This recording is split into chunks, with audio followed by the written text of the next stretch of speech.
নমস্কার বন্ধুরা, আজকে যে আইটেমটা নিয়ে এসেছি সেটা হচ্ছে ফ্রাইড রাইস। হ্যাঁ, ফ্রাইড রাইস তো বটেই, কিন্তু এটা একটু বাঙালি স্টাইলের ফ্রাইড রাইস, একটু ফাঁকি দেওয়ার মতন ফ্রাইড রাইস। ঘরে অ্যাকচুয়ালি ফ্রাইড রাইসের ওই চাল ছিল না, সেই জন্য সিদ্ধ চাল দিয়েই করা হয়েছে, কেননা বাড়ি কেউ সেভাবে খেতে চাইছে না ভাত। তো কি করা যায়, সেই জন্য চলো আমাদের মহিলাদের যেগুলো আছেই ঘরোয়া টিপস। একটু মাংস ছিল, মাংসটাকে একটু নুন দিয়ে সিদ্ধ করে রেখেছি। আর গাজর আর বিনসটা আমি আলাদা করে ভেজে রেখে দিয়েছিলাম।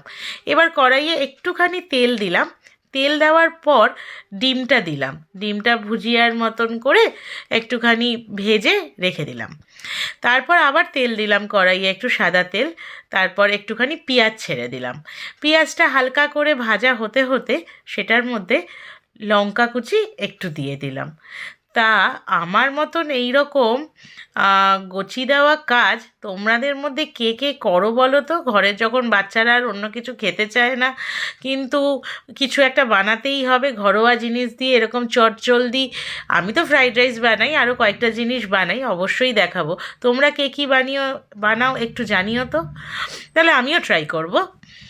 তো এবার কি করেছি, এবার সিদ্ধ ভাতটা একটু একটু করে ছেড়ে দিয়েছি, ছেড়ে আস্তে আস্তে করে নাড়তে শুরু করলাম, যাতে তেলটা মিশে যায় রাইসটার সাথে ভালো করে। আর তার সাথে এবার নেড়ে যেটা করব সেটা হচ্ছে যে গাজর আর বিনস যে আমার ভাজাটা ছিল সেটাও এবার এটার মধ্যে ঢেলে দেব। আর একটু ভিনিগার দিয়ে দেব, যেই ভিনিগারটার জন্য টেস্টটা তো অবভিয়াসলি বাড়বে, একটু নুনও দিয়ে দেব।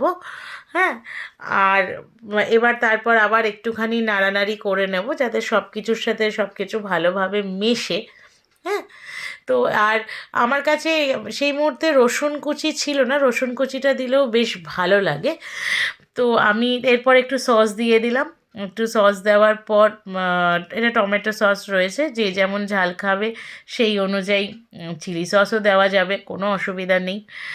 তো এবার এটার মধ্যে কি করলাম, আমি ওই যে ডিমের যে ভাজিটা করে রেখে দিয়েছিলাম সেই ভাজিটা দিয়ে দিলাম। সেই ভাজিটা দিয়ে নাড়াতে থাকলাম। তারপর চিকেনগুলোকে ছোট ছোট টুকরো করে কেটে রেখে দিয়েছিলাম সেটাও দিয়ে দিলাম। এবার নাড়াতে শুরু করে দিলাম যাতে পুরো ভাতটার সাথে মিশে যায়। হ্যাঁ, তো দেখো কেমন আস্তে আস্তে কালারটা চেঞ্জ হচ্ছে, বেশ ভালোই লাগছে সস টস দেওয়াতে, দেখতেও ভালো লাগছে আস্তে আস্তে। তো তারপর যেটা করলাম, একটুখানি চিনি দিয়ে দিয়েছিলাম, তাতে টেস্টটা বাড়ে।